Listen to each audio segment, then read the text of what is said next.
Let me ask you something. When you think about money, about the amount you have right now, the amount you want, the gap between the two, how does that make you feel? Anxious? Embarrassed? Like you're behind where you should be at your age? Like you work hard but it never seems to be enough? Like other people have figured something out that you haven't? Or maybe it's the opposite. Maybe you have more than you once dreamed of having, and you still don't feel the peace you thought the money would bring. Either way, there's a tension there, and almost nobody talks honestly about where that tension actually comes from. Here's what I want to tell you today. The Stoics were not poor philosophers who rejected money. Seneca was one of the wealthiest men in Rome. Marcus Aurelius ran an empire. Cato was a powerful senator. These were not people who had nothing. They had everything, and they had something to say about wealth that is completely different from anything you've heard from a financial influencer, a motivational speaker, or a self-help book. Something that, once you understand it, will change how you think about money, what you chase, and what you stop losing sleep over. Stay until the end. I'm going to give you a practical framework for how the Stoics thought about building wealth, and more importantly, how to stop letting money, or the lack of it, control how you feel every single day. This is the Season 1 finale of the Stoic Reset, and I want to take a moment to acknowledge what we've built together over these 5 episodes. Episode 1, we found out why most lives don't move forward. Episode 2, we saw how the world steals your attention. Episode 3, we learned how to stop emotions from making your decisions. Episode 4, we built the discipline to actually do the work. This episode is where all of that leads. Because here's the truth, all the focus, all the emotional control, all the discipline, if you don't have a clear, grounded relationship with wealth, with money, with what you're actually working toward, it all eventually runs out of fuel. This is the episode that answers the question underneath everything. What are we doing all of this for? Before we go further, if you haven't subscribed yet, do it now and hit the notification bell. Season 2 is coming, The Stoic Mind, and it goes even deeper into everything we started here. You do not want to miss it. Part 1. What the Stoics actually thought about money. Most people assume that Stoic philosophy is about giving up the good things in life. Detachment, minimalism, rejecting pleasure and comfort in favor of some kind of austere, joyless virtue. That is not what the Stoics believed. Seneca was extraordinarily rich. He owned multiple villas, had significant political power, and lived very well by any standard. He didn't see this as a contradiction. He saw it as a test. He wrote something that I think about a lot. I shall never be ashamed to quote a bad author if what he says is good. Money has never yet made anyone rich. Seneca, Letters to Lucilius. Money has never yet made anyone rich. Think about what he's saying. He's not saying money is bad. He's saying that having money and being rich are not the same thing. And most people spend their entire lives chasing the one while missing the other completely. You probably know people who prove this point. People with real money who are miserable, stressed, never enough, always comparing, always wanting more. The number in their account went up, but something inside them didn't change. They got the money, but not the thing they thought the money would give them. That gap between having money and feeling rich is exactly what the Stoics were pointing at. And they had a very specific explanation for why it exists. The Stoics divided things in life into 2 categories.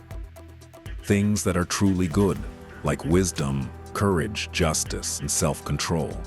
And everything else, money, health, reputation, comfort, they called preferred indifference. Preferred because yes, of course it's better to have money than not have it. Of course it's better to be healthy than sick. These things make life easier and more enjoyable. Indifferent because none of them can make you a good person. None of them can give you peace. None of them can make you genuinely free. They are tools, not goals. Means, not ends. And here is where it gets practical. When you treat a preferred indifferent as if it were the real goal, When you believe that getting the money, getting the status, getting the thing will finally make you okay, you set yourself up for a specific kind of suffering. The suffering of always being one step away. One more dollar. One more promotion. One more level. Because the feeling never arrives. The goalpost moves. And you keep running.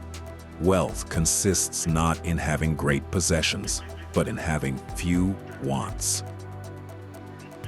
Epictetus. This is not an invitation to be poor. It is an invitation to be free. Because the person with few wants is not controlled by the pursuit of more. They can enjoy what they have. They can work toward more without being enslaved by the need for it. And when more arrives, it adds to a life that was already good, instead of being the thing the whole life was waiting on. Part 2. The money traps most people fall into. This is probably the most universal source of financial misery in the modern world. And it has gotten dramatically worse in the last 15 years. But you are living your real life. The mortgage, the car payment, the grocery bill, the savings account that never seems to grow fast enough. While watching a curated highlight reel of everyone else's life on your phone. The vacation, the house, the new car, the dinner, the business launch, the milestone. And even when you know it's not real, even when you know that what you're seeing is the best 1% of someone's week arranged to look like their entire life, it still lands. It still makes you feel behind. Marcus Aurelius, writing 2,000 years ago, was already dealing with a version of this. Court life in Rome was a constant performance. Wealth was displayed, status was competed for, and he kept returning to the same antidote. It never ceases to amaze me. We all love ourselves more than other people, but we care more about their opinion than our own. Marcus Aurelius, Meditations. We love ourselves, but we measure ourselves through other people's eyes. We make financial decisions based on how things will look, not on what we actually need or want. We buy things we don't need with money we don't have to impress people we don't even like. And we wonder why we feel trapped. The comparison trap is not a discipline problem, it's a values problem. The person who is clear on what they actually value doesn't need the validation of a stranger's reaction to a photo. Here is something almost nobody talks about honestly. A huge percentage of spending is emotional, not rational. You had a terrible week at work, and you buy something. You feel anxious about the future, and you order food you didn't need. You feel bored, and you scroll until something convinces you that you need it. You feel bad about yourself, and you buy something that makes you feel temporarily better. That's not spending, that's self-medication. And the bill always comes. Seneca wrote about this with unusual directness. He noticed that people in his time were constantly buying things they didn't need, trying to fill a space inside that things couldn't fill. The more they bought, the more they needed. The more they had, the less satisfied they felt. In episode 3, we talked about how emotions lead to judgments that lead to responses. This applies directly to money. You feel something, stress, boredom, emptiness, loneliness, and your mind generates a judgment. Buying this thing will help. And so you buy it. And for a moment it does help, just long enough to make the habit stick. The Stoic practice for this is the same one we learned in episode 3. Name what you're feeling. Question whether the judgment is true. And choose a response that actually addresses what you're feeling instead of just covering it up with something new. This is the one that is hardest to see while you're in it. You work long hours so you can afford the nice house, but you're never home to enjoy it. You skip the vacation because you're too busy building the business, but the business is supposed to fund the life. You put off the experiences, the relationships, the things you actually want, until later. When you have more, when things are more stable, when you've reached the next level, and later has a way of never arriving. Seneca said it as clearly as it can be said. It is not that we have a short time to live, but that we waste a great deal of it. Seneca, on the shortness of life. We talked about this quote in episode 2, but in the context of wealth, it hits differently. Because the biggest financial mistake most people make is not spending too much or saving too little. It's trading the actual life for the preparation for a life that never comes. Money is a resource, like time, like energy, like attention, and every one of those resources is finite. Spending your best years, your healthiest years, your most energetic years accumulating resources for a later that keeps moving further away. That is not wealth. That is one of the most expensive trades a person can make. Part 3. How the Stoics actually built wealth. Let's be very clear about something. The Stoics were not passive. They did not sit in a corner and practice acceptance while life passed them by. They built things, led things, created things, and accumulated things. Cato the Younger, one of the great Stoic examples in Roman history, was fiercely engaged with politics, business, and public life. He was not a man who sat still. Marcus Aurelius ran the largest empire in the world. He made enormous decisions with enormous consequences every day of his life. Seneca amassed one of the largest fortunes in Rome while writing philosophy that has outlasted that fortune by 2,000 years. The Stoics were ambitious. They worked hard. They built. The difference was not in whether they pursued wealth. It was in why they pursued it, and in what they were willing to do to get it, and in how they felt about it when they had it. The Stoics believed in doing your work with full effort and full presence, not because the outcome was guaranteed, not because you were owed a result, but because doing good work with full attention is itself a virtue. It is the practice of who you are becoming. They also believed in working within your character, meaning there are ways to make money that cost you something you cannot buy back. Your integrity, your health, your relationships, your sleep, your peace of mind. And the Stoic position was clear. No amount of money is worth those things, not because they were soft, because they were clear-eyed about what actually made life good. If a man knows not which port he sails for, no wind is favorable. Seneca. Before you can make good decisions about money, you need to know what you're actually building toward. Not a number, a life. What does a genuinely good life look like for you? What does enough feel like? What are you willing to trade time and energy for? And what are you not? Most people have never honestly answered those questions.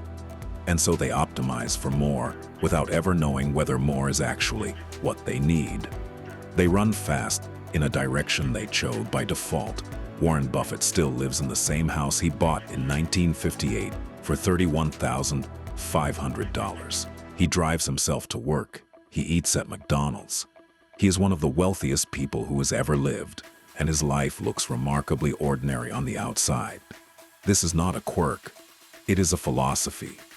Buffett has talked about this. He has always been clear that the things most wealthy people spend money on, the jets, the yachts, the mansions, the status symbols, don't actually produce more happiness than the things he already has. He figured out what he values early, and he has never let more money change that. The Stoics would recognize him immediately, not because he's frugal, but because he is not owned by his money. It serves him. He doesn't serve it. That is the difference. That is what Seneca meant when he said money has never yet made anyone rich. Part 4. The real definition of wealth. I want to ask you something, and I want you to think about it honestly.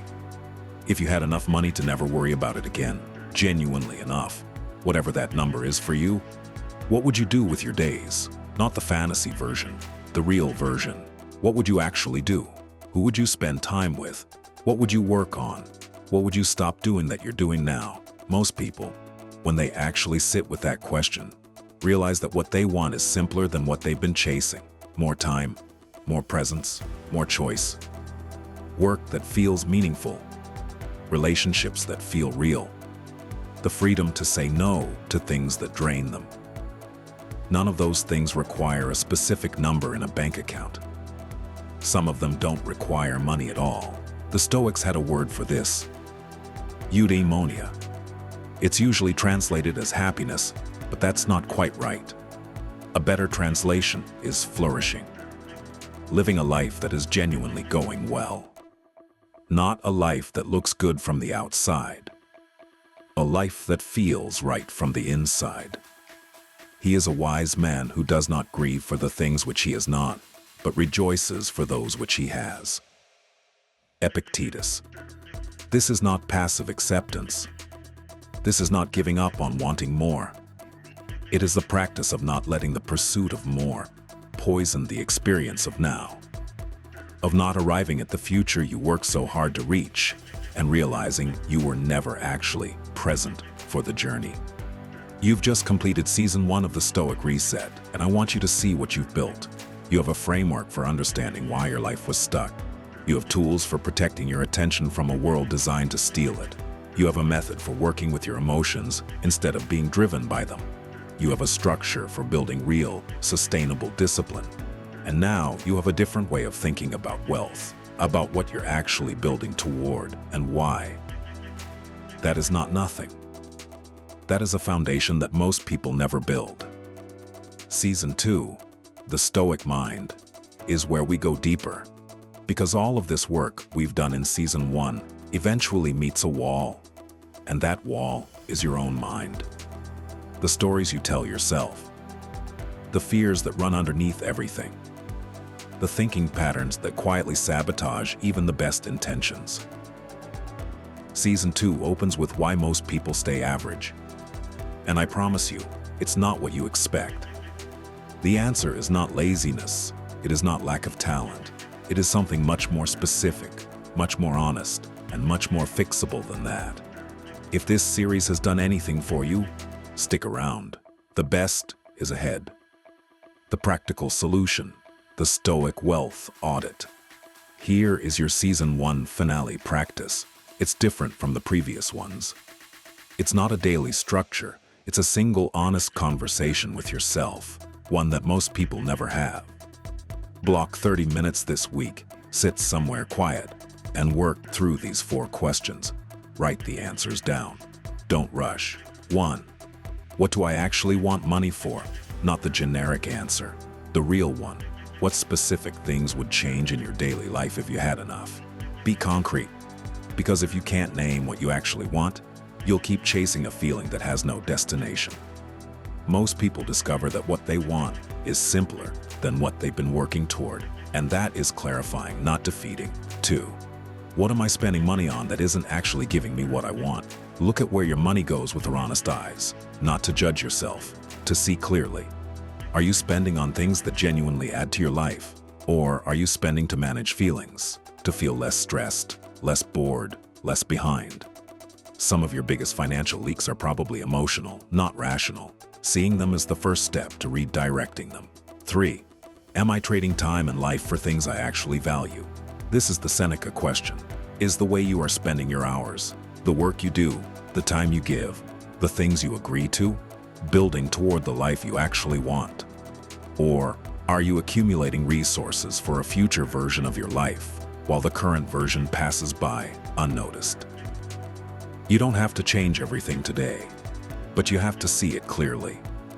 4. What would enough actually feel like? This is the hardest question. Most people have never defined it. They keep moving the target. Enough is always a little more than what they have. Try to define it honestly. Not forever. It can change. But for right now, for this chapter of your life, what would genuinely feel like enough? Having a number, or a life description, not just a number, is the only way to know whether you're running towards something real or just running. Those 4 questions won't fix your finances overnight, but they will give you something more valuable than a financial plan. Clarity about what you're actually working for, about what's already working, about where the real gaps are. And clarity in the Stoic tradition is where all good action begins. You can't make good decisions from confusion. You can't build a life you want if you haven't decided what you want. These questions are the beginning of that decision. He who is not satisfied with a little is satisfied with nothing. Epictetus. The Stoics agreed, not because you should want little, but because the person who has never learned to appreciate what they have will never be satisfied by having more. The capacity for appreciation has to be built, And it is built exactly the way discipline is built, the way attention is built, the way emotional control is built. One honest moment at a time. Season finale. Before you go, I want to hear from you. In the comments, write one word that describes what wealth means to you. Not a number, a word. Freedom, security, time, peace, choices, opportunity. Whatever it is for you, write it, because naming what you actually want is the first step toward building a relationship with money that actually makes sense for your life. And I want to see what this community values. I'll be reading everyone. Think about someone in your life who has a complicated relationship with money. Someone who either never has enough or has it and still isn't happy, or who works constantly but never feels like they're getting anywhere. Send them this episode, not as advice, as a gift, because the Stoic view of wealth is not something most people ever encounter, and it has a way of changing the question from how do I get more to what am I actually building. That shift alone can change everything. If you've made it through all 5 episodes of Season 1, thank you, genuinely. Subscribe and hit the notification bell, because Season 2, The Stoic Mind, is where we take everything we've built and go deeper. Episode 1 of Season 2 is called Why Most People Stay Average. 5 episodes ago, I asked you why your life wasn't moving forward, and we've spent this entire season answering that question from every angle. Your attention was being stolen, your emotions were making your decisions, your discipline was being built on motivation instead of identity, and your relationship with wealth, with what you were working toward and why, had never been fully examined. That's 5 things, and you now have a framework for all 5. The Stoics didn't promise a quick transformation. They promised something better, a practice, a way of moving through the world that gets stronger the longer you use it, a set of tools that compounds over time, not a shortcut, a foundation. You've built the foundation. Now it's time to build the life. Begin at once to live and count each separate day as a separate life. Seneca. Season 1 is over. Season 2 begins. I'll see you there.